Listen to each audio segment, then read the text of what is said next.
dan salam sejahtera untuk kita semua. Perkenalkan, saya Anggi Indah Yuliana, salah satu dosen tetap program studi Agroekoteknologi Fakultas Pertanian Universitas Kyai Haji Abdul Wahab Hasbullah Jombang.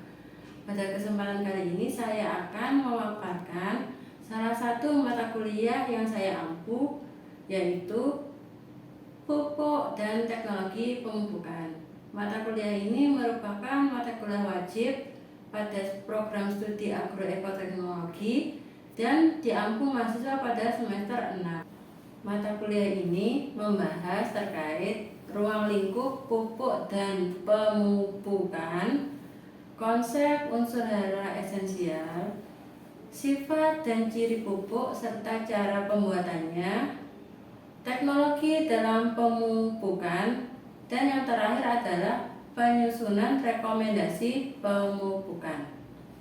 Salah satu kewajiban saya sebagai dosen dalam melaksanakan Tridharma perguruan tinggi yaitu di bidang pengajaran, di mana pada bidang ini saya menerapkan sistem pembelajaran dalam bentuk DIA, yaitu Delivery, Interaction, and Assessment. Aspek pertama yaitu delivery.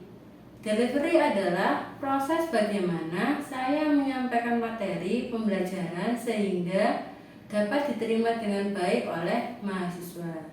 Adapun capaian pembelajaran mata kuliah ini adalah mahasiswa dapat menjelaskan konsep pupuk dan pemupukan sehingga mahasiswa mampu mempraktekkan pemupukan di lapang dan menganalisis dampak yang mungkin timbul.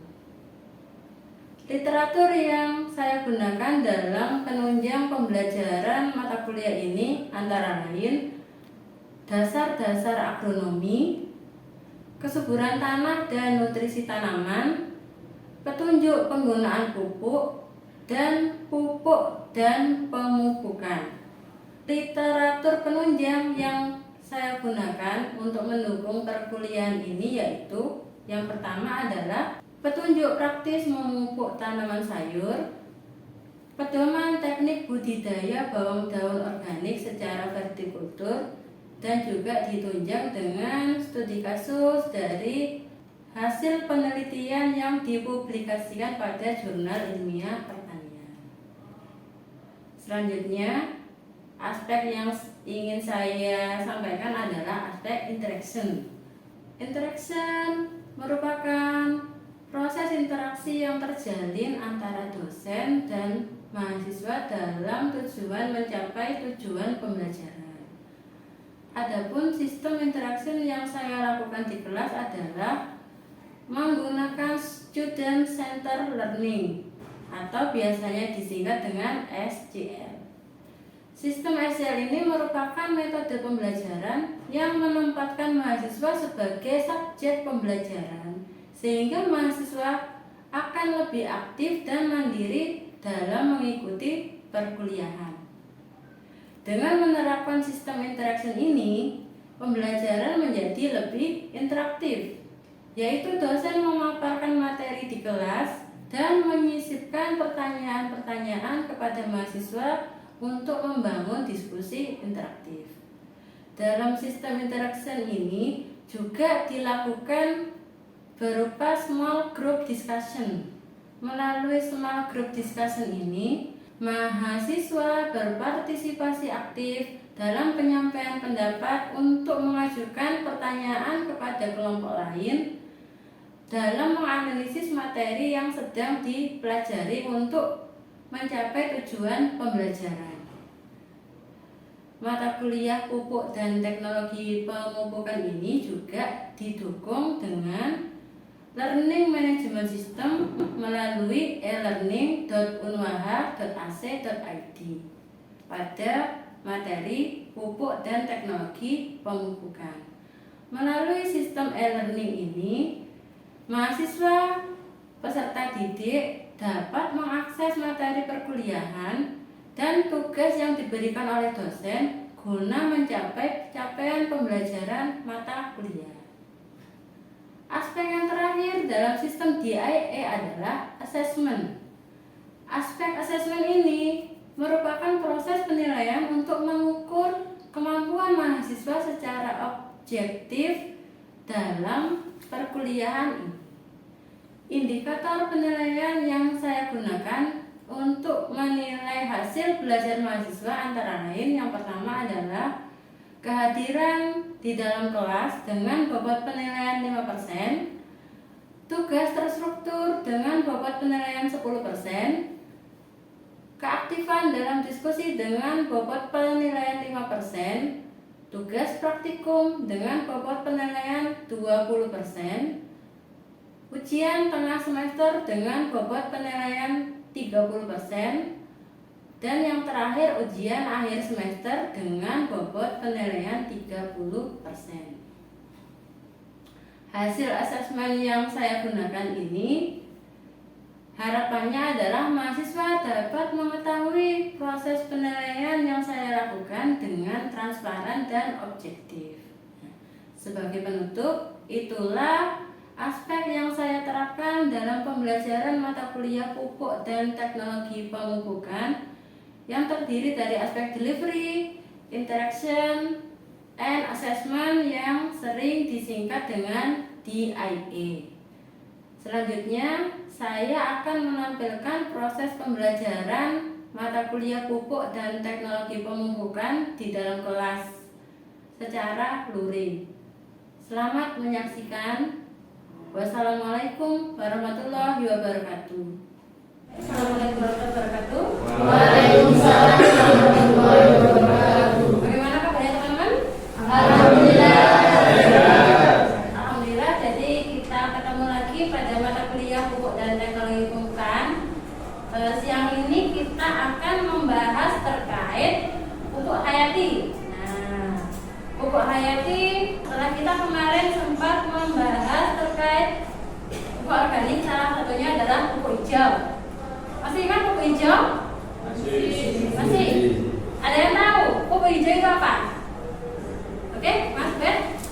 Pupuk hijau adalah pupuk organik yang berasal dari tanaman ataupun sisa tanaman yang bisa meningkatkan unsur hara dan kandungan bahan organik untuk bertujuan supaya meningkatkan tanah yang sekarang mulai menjadi degradasi. Oke, terima kasih. Jadi pupuk hijau itu kan memang salah satu dari pupuk organik. Dia dari sisa tanaman atau bagian tanaman. Fungsinya adalah meningkatkan bahan organik tanah, meningkatkan ketersediaan hara terutama nitrogen. Nah, pembahasan kita kali ini terkait pupuk hayati juga sebenarnya tidak jauh pembahasan terkait pupuk hijau. Nanti kita bahas bareng-bareng. Jadi pupuk hayati di sini nanti yang akan kita pelajari ada beberapa pembelajaran. Yang pertama adalah supaya mahasiswa bisa menjelaskan konsep pupuk hayati. Apa itu pupuk hayati? Kemudian bisa mengidentifikasi mikroba yang berpotensi sebagai pupuk hayati. Setelah itu teman-teman nanti bisa tahu apa sih kelebihan dan kelemahan dari penggunaan pupuk hayati pada tanaman. Setelah itu teman-teman juga harus tahu bagaimana sih alur pembuatan pupuk hayati dan tahu juga persyaratan teknis minimal dari pupuk hayati. Karena namanya pupuk harus memenuhi persyaratan teknis minimal yang disyaratkan sebelum diedarkan ke petani. Terus teman-teman juga tahu produk pupuk hayati itu bagaimana sih bentuknya, apakah padat, cair, atau gas. Dan yang terakhir adalah teman-teman tahu fungsi atau peranan pupuk hayati baik pada tanaman maupun pada kondisi lingkungan pertanian, terutama pada kesuburan. Karena kita membahas terkait pupuk hayati, ada yang sebelum kita masuk ke konsep, ada yang tahu pupuk hayati dari namanya saja. Siapa? Bisa bantu saya? Oke, Mbak. Pupuk hayati adalah pupuk yang mengandung mikroba. Oke, pupuk hayati adalah pupuk yang mengandung mikroba. Oke, kata kuncinya adalah mikroba ya. Ada yang lain? Oke, Mbak. Pemberian mikroba sendiri bertujuan untuk meningkatkan hasil tanaman. Oke. Yang pertama adalah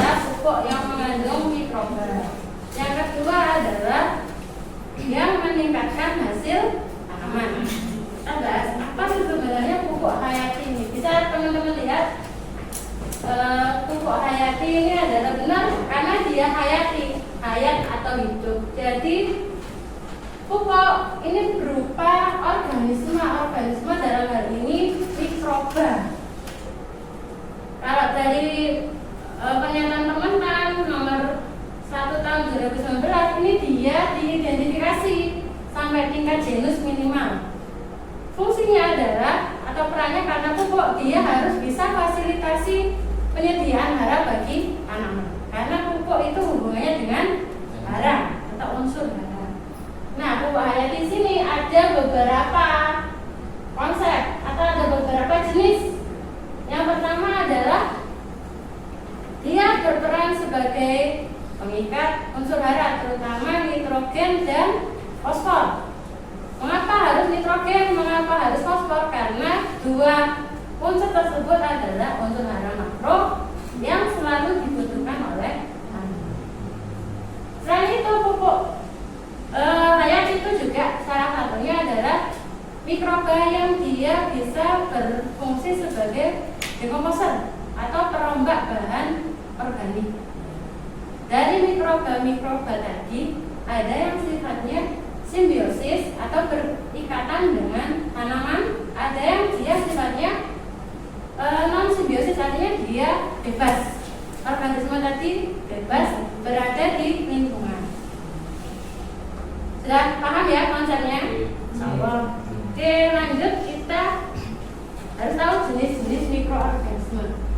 Karena dia pupuk, yang utama adalah sifatnya sebagai penambat nitrogen yang pertama. Yang kedua sifatnya sebagai penambat fosfor. Yang ketiga adalah sebagai dekomposer. Ini secara fungsinya pupuk hayati. Kita lihat satu-satu. Mikroba penambat nitrogen. Namanya penambat nitrogen. Mengapa sih kok harus ada mikroba untuk menambah nitrogen? Padahal nitrogen ini sebagian besar ada di atmosfer berupa nitrogen bebas atau N2. Tapi N2 ini tidak bisa langsung diserap oleh tanaman. Nah, makanya kita perlu bantuan dari penambat nitrogen tadi supaya dia bisa diserap dalam bentuk amonium atau NH4+ dan nitrat NO3-. Bakteri-bakterinya atau mikrobanya ada yang dari golongan bakteri, contohnya dari Bacillus, Clostridium dan seterusnya. Yang paling banyak bakteri daerah prakaran atau Rhizobium biasanya ditemukan di tanaman legum. Makanya tadi kan salah satu pupuk hijau adalah dia berasal dari tanaman. Nah, tanaman legum ini berasosiasi dengan Rhizobium, makanya dia menjadi salah satu sumber unsur. Kemudian dari kelompok Actinomycetes, dia bersimbiosis dengan Angiosperma. Dari kelompok Cyanobacter, baik dia simbiosis maupun asimbiosis. Simbiosis kalau dia bersimbiosis dengan tanaman Azora. Nah, makanya kemarin Azora kan menjadi salah satu sumber pupuk hijau. Terus yang terakhir adalah dari golongan Azotobacter. Azotobacter ini dia bebas, tidak bersimbiosis. Tadi itu bakteri penambah nitrogen. Kita lanjut di bakteri pelarut fosfat. Jadi mikroba pelarut fosfat ini ada dua. Ada yang dari golongan bakteri, Pseudomonas, Bacillus dan seterusnya. Ada yang dari golongan jamur, Aspergillus, kemudian Penicillium. Mengapa sih kok harus butuh pelarut fosfat? Kira-kira kenapa? Kemarin kan kita sudah bahas. Jadi ada bentuk fosfat yang dia memang tidak tersedia karena berikatan. Entah itu diikat oleh ion, entah itu diikat oleh mineral tanah. Nah, fungsi pelarut fosfat ini melarutkan fosfat-fosfat yang ada yang terikat tadi supaya dia bisa tersedia bagi tanaman. Ini kelompok bakteri pelarut fosfatnya. Di sini bisa dilihat ada namanya petrolarut. Petrolarut itu berarti fosfat yang bisa digunakan langsung oleh tanaman untuk kegiatan metabolisme dan lanjut dari golongan bakteri pelarut fosfat. Sekarang kita bahas salah satu jenis pelarut atau penambat fosfat tapi golongan dari jamur. Yang paling sering dibahas adalah dari golongan mikorizа. Pernah dengar mikorizа? Apa mikorizа itu? Jamur yang dia berasosiasi pada daerah perakaran. Karena dia berasosiasi, dia menginfeksi daerah perakaran. Dari infeksi tadi dia akan menghasilkan hifa-hifa yang nanti bisa meningkatkan serapan unsur-unsur, salah satunya adalah ini dia bersifat simbiotik, artinya dia berasosiasi dengan akar tanaman. Golongan yang terakhir adalah dekomposer. Namanya dekomposer, dia adalah memecahkan dari gugus yang kompleks menjadi gugus yang lebih sederhana. Dekomposer ini terdiri dari banyak macam, tergantung dari enzim-enzim yang dihasilkan oleh bakteri atau jamur atau mikroba. Ada yang dia sifatnya adalah perombak protein, dia menghasilkan protease. Ada yang dia untuk memecah pati, dia menghasilkan enzim amilase, perombak lemak lipase. Kemudian perombak lignin dari enzim ligninase. Jadi kita tadi membahas tentang pupuk hayati, tadi dari mikroba ada yang pelarut fosfat, ada yang penambah nitrogen, ada yang dekomposer. Sekarang kita bahas kelebihan dan kekurangannya. Kelebihannya jelas karena dia sifatnya adalah makhluk hidup dan dia sebagai agen penyedia hara. Artinya kita memperkerjakan mikroba tadi untuk menambat atau menyediakan unsur hara bagi tanaman. Jadi karena dia hidup, dia siklusnya bisa berkesinambungan. Karena dia juga hidup, biasanya dia lebih ramah lingkungan, tidak berpengaruh negatif terhadap kesehatan. Namun ada juga kelemahan, karena pupuk hayati ini dia hidup. Kalau tidak segera digunakan, ada masa kadaluarsa. Tadi fase kehidupannya akan semakin menurun dengan bertambahnya. Yang kedua adalah karena dia itu tidak bisa diaplikasikan bersamaan dengan pupuk kimia atau pestisida, karena nanti pasti akan mematikan atau menurunkan kinerja dari mikroba tadi. Kelemahan sudah, kelebihan sudah, kita lanjut pada alur pembuatan hayati. Seperti saya katakan tadi, mikroba yang digunakan adalah dia yang berpotensi menambah unsur hara, terutama nitrogen dan fosfor, karena ini adalah unsur hara makro. Makanya untuk mendapatkan jenis mikroba yang dia potensial dan sesuai, harus ada yang namanya identifikasi dan karakterisasi mikroorganisme tadi. Kita dapatkan sumbernya, kemudian kita identifikasi, kita lakukan isolasi, kemudian dikarakterisasi apakah dia masuk ke golongan bakteri atau golongan jamur, dan seterusnya. Setelah dikarakterisasi, kita lakukan isolasi dari bakteri tadi. Dari isolasi tadi mendapatkan strain yang bagus, kita lakukan seleksi mikroorganisme unggulan, artinya daya hidup, kemudian perkembangbiakannya, apakah dia cepat atau lambat. Jangan-jangan ketika kita lakukan aplikasi justru dia 1 jam mati. Itu harus diperhatikan. Setelah kita seleksi, kemudian kita susun formulanya, harus diuji dulu sebelum dilabeli mikroorganisme tadi, dilabeli sebagai pupuk hayati. Harus ada ujinya, biasanya uji lapang dicobakan pada tanaman-tanaman tertentu, biasanya adalah jagung. Yang dilihat adalah bagaimana sih formulasi pupuk hayati yang akan digunakan. Dia bisa meningkatkan pertumbuhan dan hasil tanaman tadi. Kalau dia tidak efektif, berarti sudah dia tidak potensial. Penyedia pupuk hayati harus bisa memahami persyaratan teknis minimal pupuk hayati. Ada yang dia hayati tunggal, berarti produknya hanya berisi satu jenis pupuk hayati. Apakah itu misalnya Mycorrhiza saja, apakah Rhizobium sp saja, itu namanya pupuk tunggal. Kemudian ada juga pupuk hayati, ini dia sifatnya majmuk, jadi berisi dari lebih dari satu genus. Misalnya Rhizobium dicampur Bacillus, atau Pseudomonas dicampur Actinomycetes. Nah, itu bisa saja dimungkinkan dalam satu produk, tapi harus memenuhi persyaratan. Yang pertama, dari genus pertama harus lebih dari 1 kali 10 pangkat 7 CFU per gram per bobot kering. Untuk yang genus kedua harus lebih dari 1 kali 10 pangkat 6.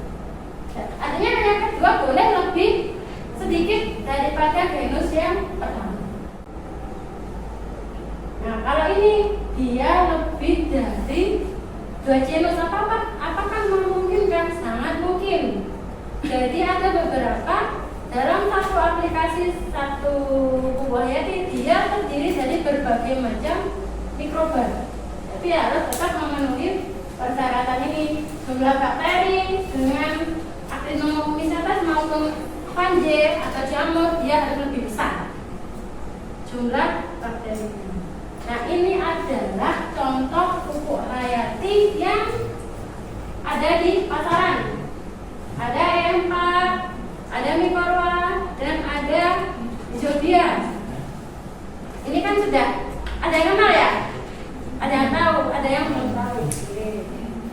Dan ini adalah salah satu hasil penelitian terkait aplikasi pupuk hayati. Yang pertama adalah penelitiannya Wardani et al. Jadi pemberian pupuk hayati Mycorrhiza ketika sebelum aplikasi dia tersedianya tidak ada, artinya dia tidak tersedia. Ketika setelah diberi Mycorrhiza terjadi peningkatan jumlah P tersedia bagi tanaman, mulai yang dari tidak ada menjadi ada. Artinya pupuk Mycorrhiza tadi efektif meningkatkan ketersediaan fosfor dalam tanaman. Oke, dari sini ada pertanyaan? Oke, yang pertama, apakah semua mikroorganisme dapat dijadikan sebagai pupuk hayati? Oke, terima kasih Mas Adi. Pertanyaan yang sangat bagus.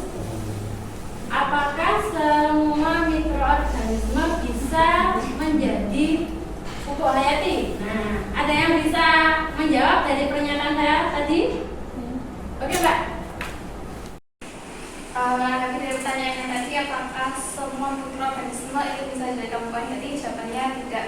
Kalau kita ketahui, beberapa mikroorganisme itu justru berpotensi sebagai patogen. Terima kasih. Oke.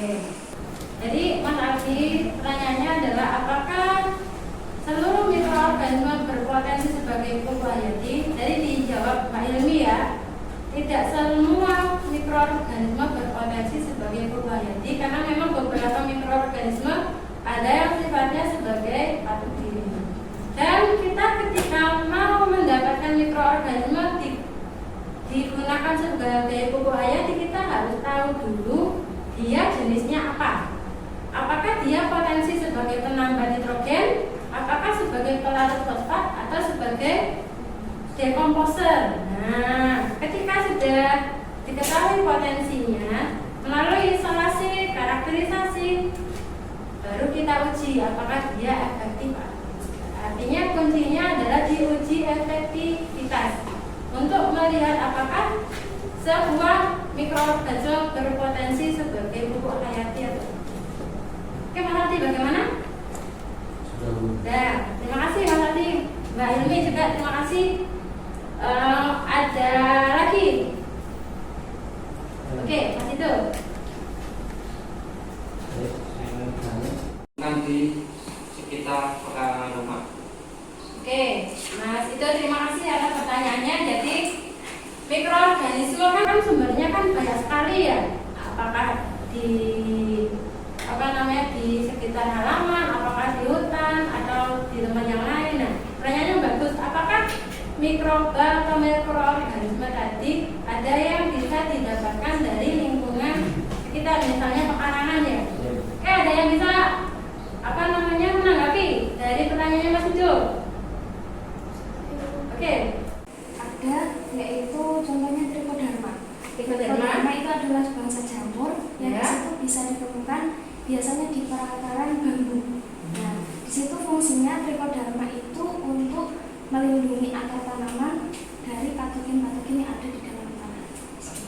Oke, terima kasih. Jadi memang ada beberapa jenis mikroba atau mikroorganisme yang bisa diisolasi dan didapatkan dari area sekitar, entah itu dari pekarangan atau dari tanah perkebunan atau dari yang lain. Tapi tadi harus untuk menjadikan mikroba tadi sebagai pupuk hijau harus ada isolasi, karakterisasi, seleksi mikroorganisme unggul dan juga pengujian efektivitasnya. Apakah dia efektif menambah nitrogen atau efektif mengikat fosfor atau mungkin dia sebagai anti bakteri dan seterusnya. Jadi efektivitas itu adalah kunci. Mikroorganisme bisa digunakan sebagai pupuk hayati atau. Oke, ada yang lain pertanyaan? Tidak. Kalau tidak ada, saya cukupkan untuk pertemuan ke-12 kali ini. Jadi sebelum itu ada yang bisa menarik kesimpulan dari kegiatan perkuliahan pada siang hari ini? Oke, silakan Mbak. Kesimpulan dari materi kali ini adalah yang pertama, pupuk hayati adalah pupuk yang digunakan untuk penyediaan unsur hara. Yang kedua, mikroorganisme pupuk hayati berdasarkan fungsinya ada 3. Yang pertama, mikroorganisme penambah nitrogen. Yang kedua, mikroorganisme pelepas atau pelarut fosfor. Dan yang terakhir, mikroorganisme dekomposan. Oke, terima kasih. Jadi itu ya kesimpulan yang bisa kita ambil dari pertemuan ke-12 terkait pupuk hayati. Nah, kita harus agar terkait pupuk hayati ini sangat potensial dalam penyediaan unsur hara bagi tanaman. Nah, sebagai penguatan materi, mohon teman-teman bisa untuk lebih mengenal jenis dan pupuk hayati, silakan lakukan wawancara, entah itu pada petani atau toko pertanian.